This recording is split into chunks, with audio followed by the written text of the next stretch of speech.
I still can't believe I fucking missed the boss fight. It was all fucking sad and shit. Yeah. Alright, hold on. That's fine. I recorded it, so... Oh, fuck yeah, that's right. Yeah. It was funny, though.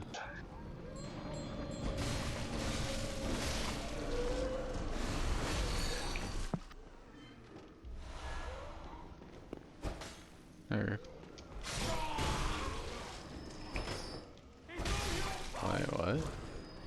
Huh. I killed that dude so fast during his spawn animation that it didn't actually play the dying sound until later. I'm gonna mute myself because there's gonna be a lot of grunting. Damn it. How am I supposed to make an extremely lewd compilation? You're sabotaging my content creation process. The grunts are for my own views. You bastard, you steal views from me. Modern problems require modern solutions. Ooh, nice. Oh, yeah, I love it. I lose blood flow in it. Cool. Give me your fucking gun bullets. Oh, you didn't give me any. Fuck you. I'm glad you're dead. Oh, here we go. Oh, he didn't get fucking exploded? Bullshit.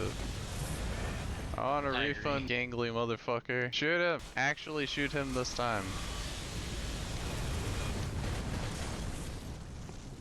Man, I hate this guy. Come on. Fucking dick. There were a bunch of little boardy statues, but it was a massive treasure room, and I was like, oh, this is fucking cool. Uh-huh. Yup. Ah, it does reset. That's what I wanted to know. I got it. It'll be the next kid's toy for Christmas. My little Bori. Yeah, later on, if you want to co-op for some Chalice dungeons, just let me know.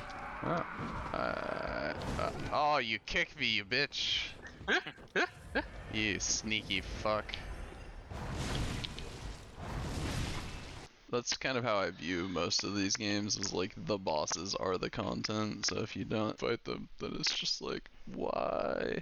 Oh yeah, the thing I really liked about the Nightmare, Twisted Nightmare, whatever the hell it's called, was it looks like it's filled with tombstones, right? But you actually see that a lot of the tombstones are, that's not exactly what they are. They're like these growths, these like kind of fleshy, not scales exactly, but they're organic. And it was interesting to me because in Yharnam, it's a huge motif that they're everywhere.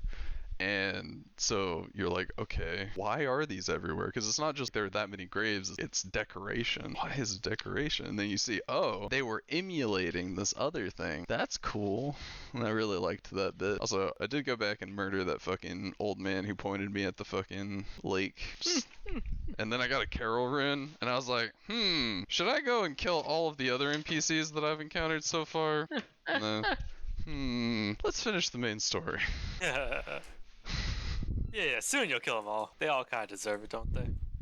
A lot of them, probably. I'm not a god yet, fucking wheel and deal. Death.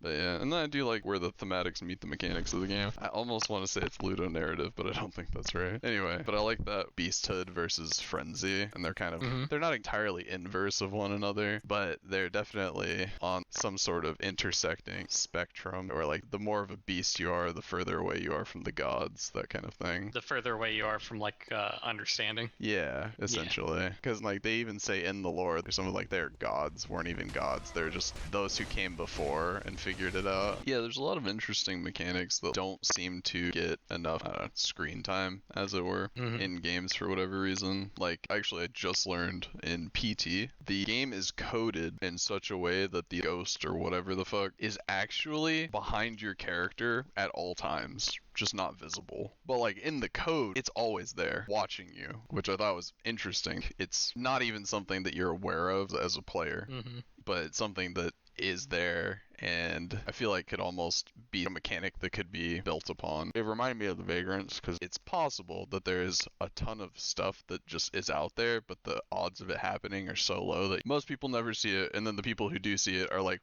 that was weird, you know? Yeah, coming from Dark Souls, Bloodborne's fast hopping around is pretty refreshing. Honestly, it's a logical progression from the stupid-ass dodge roll spam that I actually hate about Dark Souls, because it really is just the best way to do it, because iframes are always better than shielding. Like, always, basically, if you're just looking for, like, tanking of damage, as it were. Mm-hmm. But yeah, I personally don't like what iframes do for Dark Souls specifically, because you like have this whole dark fantasy, clunky but deliberate combat, and now you can just spam dodge rolls, and you're fine. Like, because that kind of breaks the concept. Whereas in this game, it fits much better because the enemies do it too, right? Because the enemies didn't exactly do that sort of shit in the Dark Souls games. Like, Dark Souls 3 was a lot worse about it, though, where the enemies would just spam the fuck out. Like, was it Boreal Dancer was one of them? That is a really obnoxious fight. I Right? hate that fight. Exactly. Yeah. But if you ran into that fight in Bloodborne, you'd be like, yeah, this fits perfectly. Yeah, totally. I think they felt like they had to kind of emulate faster pace of Bloodborne and Dark Souls 3, and I don't think it really worked that well. I think it works most of the time, but there are fights like that one where it just straight up doesn't work. Yeah, I mean, even Fort of the Arboreal Valley or whatever, the fucking dog. That's an awkward fight as well, you're right. And that's the first fight of the game. You're like, what? Yeah. So my understanding, which could be wrong, but was like, people took issue with Dark Souls 2, because the enemies were predominantly humanoid. Yeah. You know?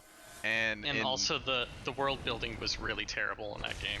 Everything felt very disjointed and very kind of generic fantasy. Yeah, it was like pieced together, but not like the regular way, but like actually pieces. Yeah. Like, for example, the crap, what? Ah, fuck me. Something Valley, the Poison Valley or whatever, before you go to the Iron Keep. Like, that's such a jarring transition going from there to there. Yeah. At least the DLC felt like they were all part of the same universe within the DLC scope. Yeah. Sunken City or whatever. But yeah, they did the Frost area as well. Frost area had a lot of problems with it, but it felt like it was part of the same kind of world as the Sunken City. Yeah. Cohesive.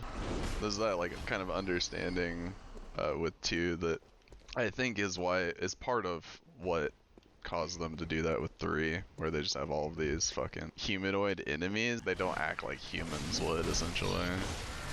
Yeah, and then with humanoid enemies, quite often their solution to making an encounter more difficult wasn't to have an actual interesting enemy, it was just to have more enemies. Yeah. A good example would be the crypt when you first enter it. There's that super dark area that has 3 very shallow steps to it. Problem is that you have 3 casters in there, you got at least 1 guy tossing stuff at you, and then you have a ton of melee dudes, and there's 1 shield guy blocking the way.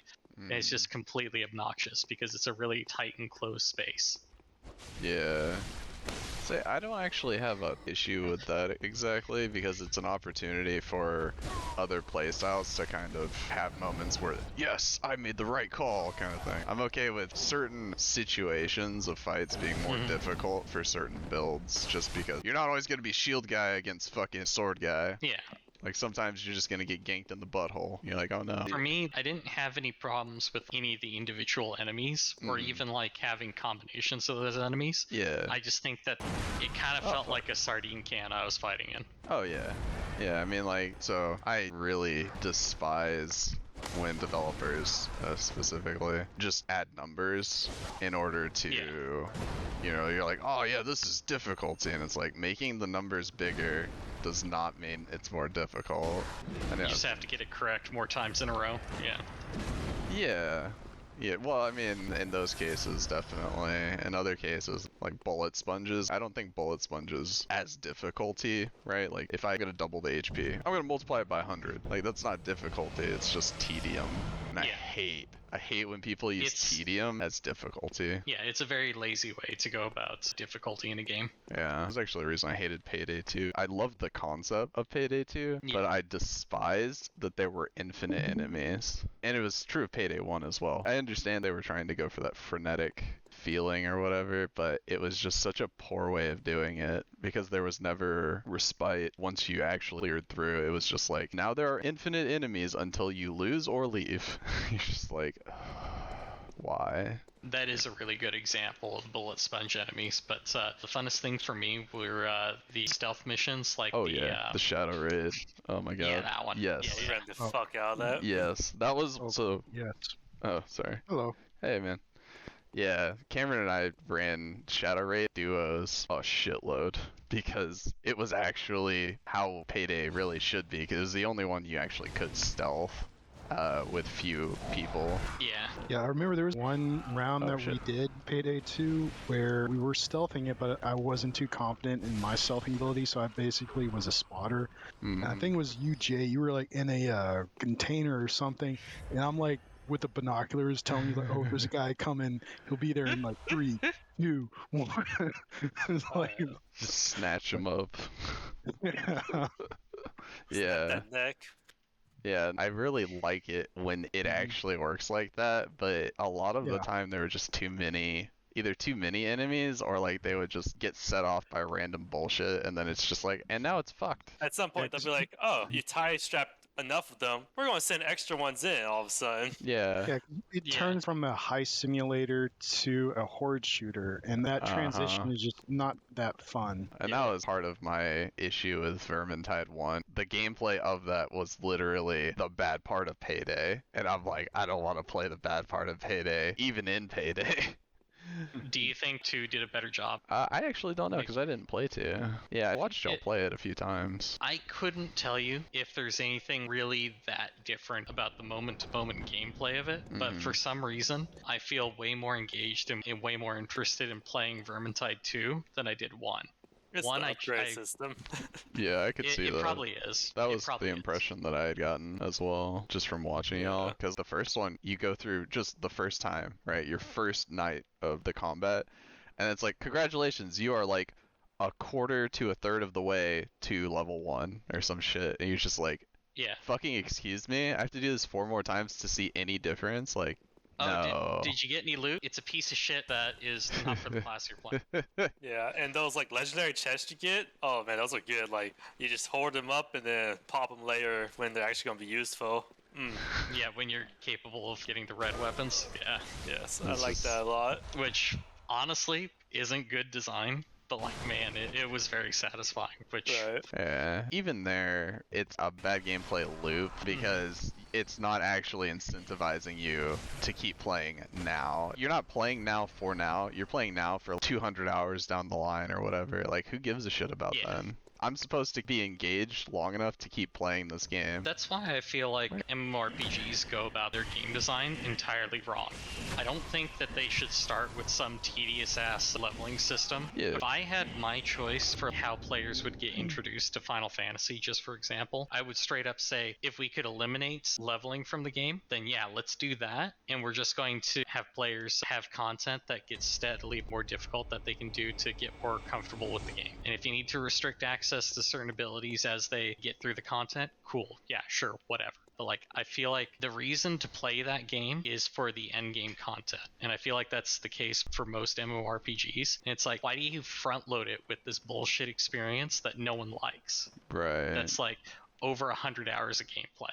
Yeah, so it's funny because like as you were describing it, I was actually like, well, you had proposed removing a leveling system and then just essentially explained a leveling system, you know, without the levels. But I do absolutely agree with the whole MMO experience being front loaded with bullshit. Like that's true of pretty much every MMO I think I've ever played, and I've played a lot of them. It's just like, this is basically garbage. And like, I know part of the draw of a lot of Final Fantasy games at least is like, oh, we're leaning super heavily on the story to like carry a week. Oh my fucking god, dude. Those spiders are bullshit, man. They keep hitting me even if I dodge. I'm just like, ugh. I know what They've I'm got- doing wrong. It's that I'm dodging backward and they're not an enemy you can dodge backward effectively with. You're supposed to dodge forward, like past them. Yep. I know what I'm doing wrong. I just like keep doing it anyway because I'm fucking retarded. Muscle memory can be a pain in the ass sometimes. Oh yeah.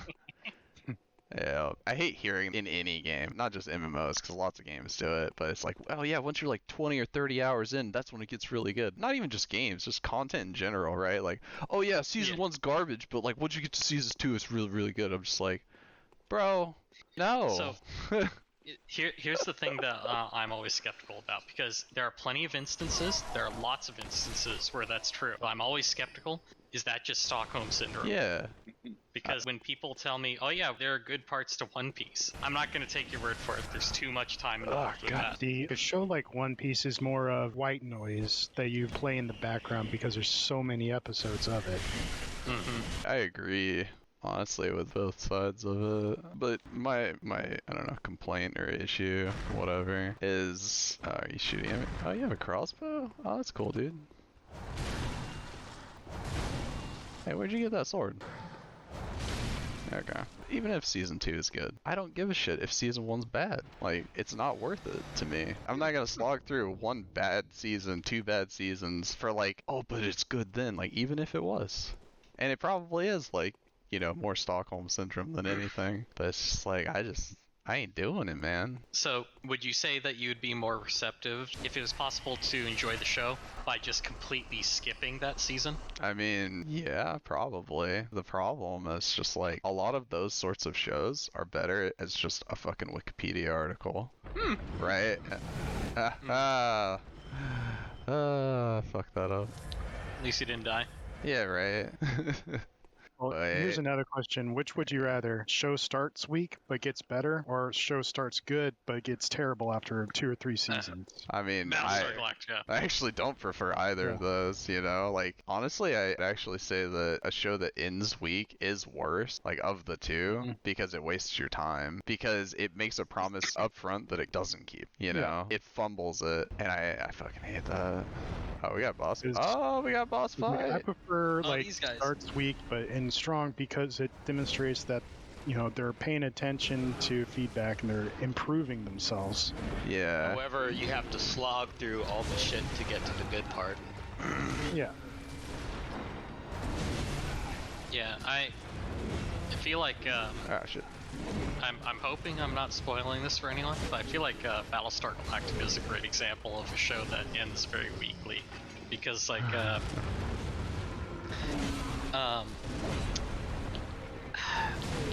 for me, the peak of that show was season 2. Everything after season 2 just like never reached like the same sort of like emotional investment. Like the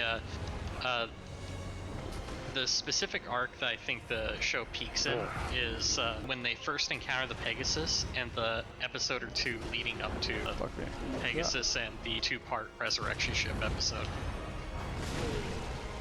Yeah, I don't know what part of that show I like tuned in for, but I was like, my god, this sucks dick. And it didn't seem like it was super late. No. It was like where Balthazar or whatever, the fucking, you know, the like pretty boy politician sort of character, was trying to make plays basically against the military. It was all like, man, I just don't give a shit about any of this. It's just interpersonal conflict without any real stakes, if that makes sense. Doesn't actually matter that much. That's a show that's... I feel like if you don't have the context of the first or second season, you don't necessarily know why to be invested in any of those characters or what's going on with them. While Baltar is like a piece of shit, Haha.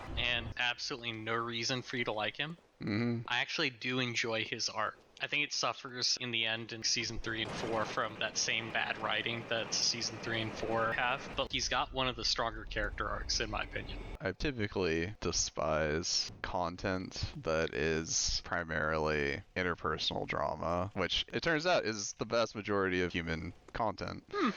You know, who knew, right? But it's like when either the stakes are low or it's not an interesting character arc, right? Because you can be a piece of shit, and if you have an interesting character arc, you're like, man, that's fucking cool.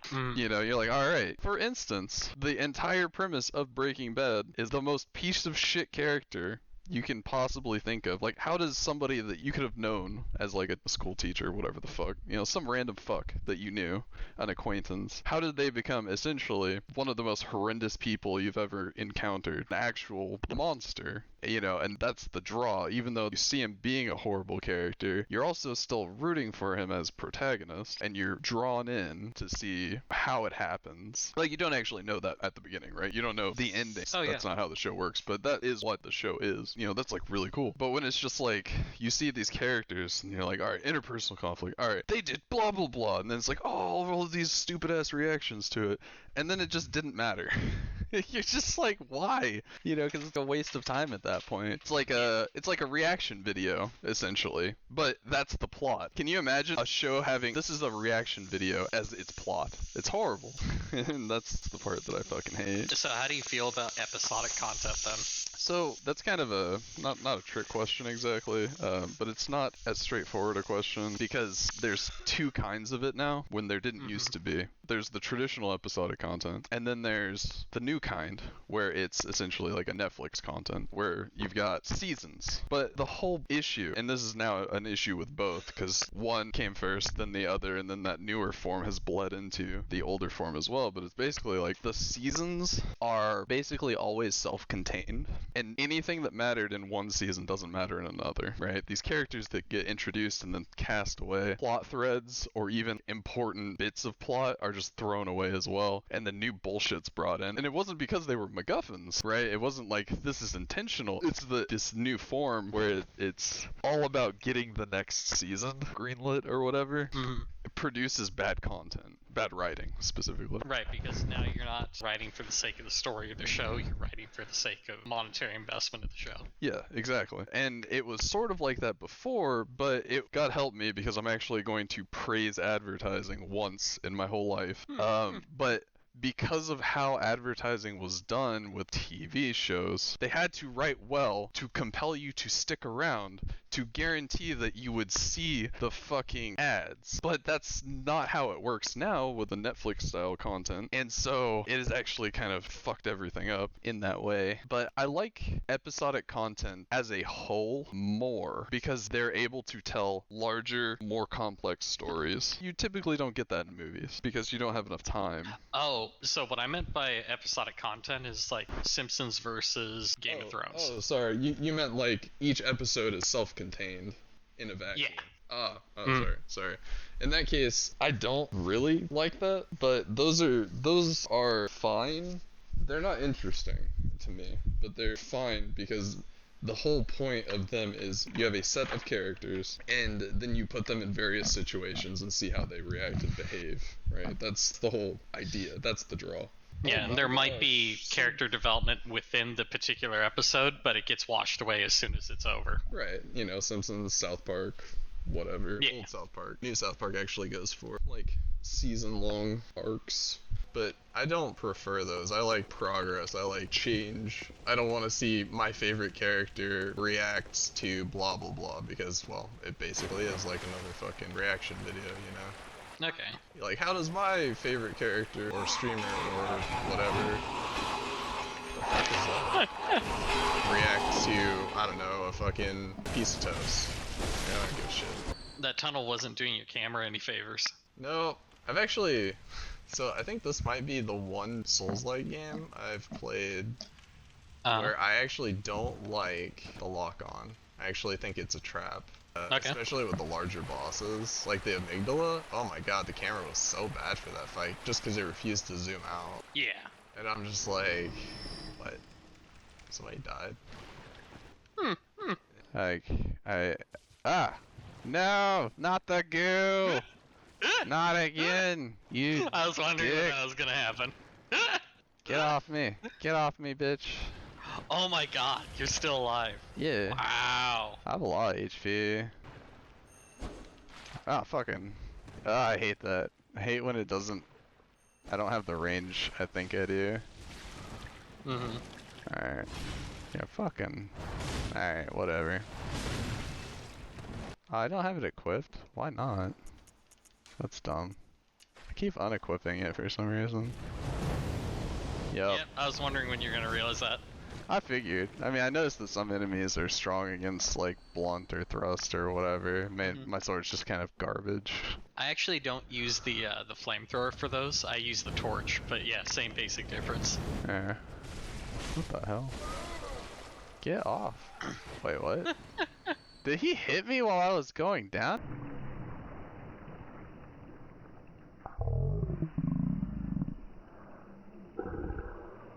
Oh, I I'm knew actually... someone who really liked Souls-likes, and he also was huge into dogs and really liked dogs. And he would say anything and everything good about dogs. And I asked him if the dogs in Bloodborne were good boys, and he said, in a very quiet voice, he went, "No, they were not good boys."